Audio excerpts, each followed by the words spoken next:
So Hillary Clinton joined MSNBC for an interview on Wednesday where she explained why she thinks Democrats have missed opportunities in capturing the attention of young voters. She gave the Republican Party credit for utilizing the power of social media better than Democrats. Take a look. On the Democratic side, either stop talking in ways that were going to be understood and appreciated and agreed with by certain constituencies. Stop being effective communicators in modern communications. The Republican Party, I have to say, has done a much better job dominating social media, dominating the podcast ecosystem. Clinton even went on to compliment former Trump strategist Steve Bannon for capitalizing on the chance to get young male voters on their side. This was one of the insights that, Steve Bannon had, that, young men who were into gaming, young men who were on the internet a lot, they could be recruited. They could be persuaded to be political supporters of the Republican Party if the Republican Party actually engaged and talked to them in the right way. And I think Democrats missed a lot of opportunities on that. Steve Bannon himself then responded to Clinton's thoughts. He says that Clinton is still missing the bigger picture and that it's the Democrats' policies that are to blame for their fractured relationship with young men. Every day of their life, they are made to be the problem. They're not the problem, they're the solution. So no, Hillary, it's not about getting the Pepes in social media. It's why they're disaffected and to give them hope. And when we're sitting here even thinking about, we have to give hope to our young men, how off the rails are we? These comments come on the heels of a new report from Decision Desk HQ, which says that the rate of young white men registering with the Democratic Party has collapsed to just 29%. The report says, quote, Generation Z is currently the most pro-GOP generation alive, with young men of all racial backgrounds moving toward the GOP in large numbers. So Hillary and Steve Bannon, they're both right. And I will credit Hillary Clinton with, I'm not often complimenting her, and I think she missed the mark on a lot of trends that did not serve her well during her campaign. I mean, her campaign was so badly run in 2016, not visiting the Michigan and Pennsylvania, the states that were going to decide the election, nearly enough. Just disastrously run campaign, then blaming Russia and bots, all that stuff. But that's beating a dead horse. She is correct that Republican messaging, and Republicans have reached out through the things she identified to disaffected young males and folded them into the coalition. Steve Bannon is right that that opening existed because of a constant demonization of young men from not even necessarily, I wouldn't say the Democratic Party, but from cultural tastemakers who are associated with the Democrats, liberal, progressive media elites, academics, etc., even kind of some corporate image campaign, the Gillette razors campaign about how men are the problem, all of that wokeness, we know what we're talking about, that is associated with the Democrats and made young men feel very cold toward the Democratic Party, and the Republicans then capitalized on that correctly. So that diagnosis, the problem is now diagnosed. Whether there is a attempt to correct it, we remains to be seen. I think wokeness has certainly receded to some degree in the last 2 years or more. So there is an opportunity. But are there Democrats out there who can talk to young people, young men in particular, not just young white men, young men of all racial categories, in a way that is not alienating to them and is authentic? I know Tim Walz really thought he could do that. I don't know that he came across as. Did he say that he thinks he could do that at all? Yeah, he was. He's bragged about how he relates to, because he was a coach. Oh, coach, yes, okay. It seemed very cringe and forced to me, but.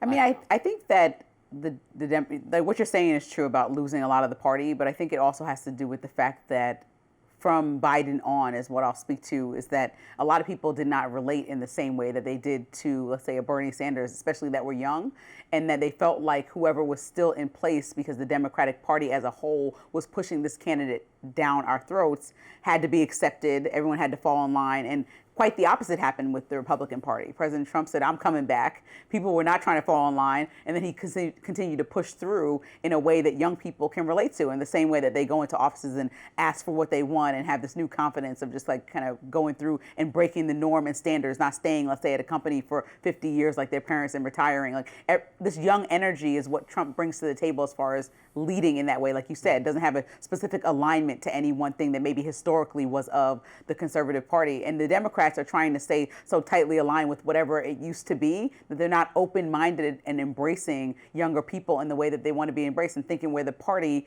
is going. And I think there was a need for a lot of the conversation around, whether it was Black Lives Matter or whether it was women being, targeted all the time and Me Too movement. Like there was a need, and then it kind of, the pendulum swung all the way out of control. That's what went off the rails. Well, that's what I'm saying. The pendulum swung out of control. Toxic and masculinity. everyone was immediately guilty, and we decided that anyone guilty, there was any type of incident no happening, trial, we just punishment first.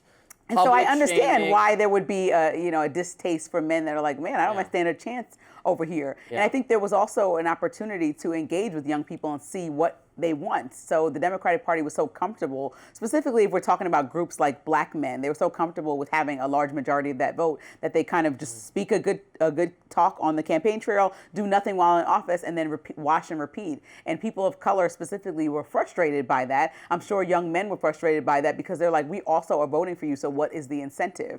And so I think that is something that they need to work on. What's the party messaging? It's not that it can't be like Bernie Sanders aligned, because obviously a lot of young people loved him. It's that they have to make sure the messaging is concrete and also inclusive of these younger people and meet them where they're at. Like you said, I talked about boomers, don't count them out. They're a large voting population still. And these are people that are watching late night. But then if you're trying to access them and get out of the regular news cycle, you need to meet them where they're at. On YouTube, you have to meet them on podcasts. You have to meet them on Twitch. These are all things that I'm still struggling with. Twitch and TikTok. Meet them where they're at, especially before we gave President Trump the opportunity to let his friends buy TikTok. So now the algorithm's all jacked up. And same thing with Twitter or X. But there was a time where you could have met people where they're at on there before it was rigged. Do you remember the video game thing, Gamergate? That was the precursor to all of this. When, look, guys love video games. I love video games. I play a lot of video games. Colin, my partner, loves video games. Very And annoying. there was this whole thing back in like 2014-ish, I want to say.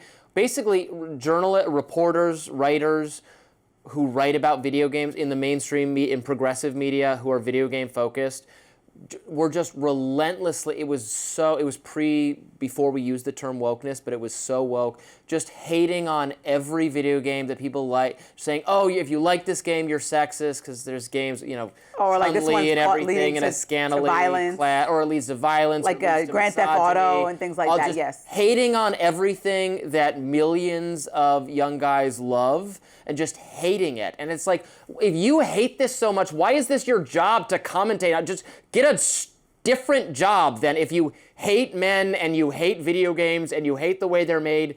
Please just go find something else to do. That kind of attitude, which was so annoying, and it was frankly radicalizing. Why was this the tipping point, though? For years, we've looked at music, let's say like rock music. Oh, it's so dark. Rap music causing this. I've always disagreed with all those sentiments that any type of art those were lame is causing. Too. Yes, that's what I'm saying. Those are mainstream. So, why was the rap, video game the tipping point then? Why was the video game like the thing that set all these young men off? Like the kind of normie.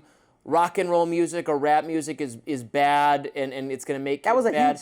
All 2000s. Well, that was argument. A big turnoff for young people. And that was the Republican Party. From the Republican Party, yes, right? Okay. Yes, no, that is correct. So that turned young people off from the Republican Party when they had that very normie, unfriendly to kids messaging. And now I'm saying, and now Democrats inadvertently, perhaps, but Democrats did that by doing that same thing on video games circa 2012, 2013, 2014, and that the seeds were sown, and the reaping, the sowing, and now the reaping is young people don't like the Democratic Party because they associate it with your mom, who's like, oh, that game is so bad. Well, I don't want my kid playing that, Mom. Mom, you're embarrassing me in front of my friends. That's the Democratic Party's And there's vibe. a huge opportunity for Nobody likes Democrats to reel back in those voters, I believe. I think there's a huge opportunity because, like you said, they gotta it be was cool Republicans moms. saying, oh, You be a cool mom, that was a corny Lindsay? dad. Like, oh, this rap music is really affecting you. Now, you said Democrats shame video games, but now here we are. There's no real solid plan for what the party looks like going forward. Yeah. And Republicans are, they're in the game right now, talking to podcasts and doing all this stuff, but still, young people are disagreeing with them, like, where are the Epstein files? Or how did the economy get easier for me? All these tax tips that you talked about, when is it implemented? How is my pocketbook going to get more full? Like, this is not happening, so we have more, I should say, wallet. So either way, the Democrats have an opportunity to kind of reel people in and figure it out right now, and I think this is a great opportunity for them to get in the game, like Gavin Newsom, like Pete Buttigieg, and talk to people. I don't know. The Democratic Party is Like Mom Donnie's doing. the Democratic Party is your uncool mom. The Republican Party is your like pot smoking uncle who doesn't have a job and believes a lot That of is so crazy. things, but is more fun to hang out with. The true. Republican That's what it Party is. one Yeah. against legalizing weed is the pot smoking uncle. It is. Okay. You know what I'm We saying. came far. You know I'm right. Okay, if you say so. Next on Rising, Joy Reid seemed to call out J.D. Vance's intelligence on Don Lemon's show. We'll be right back.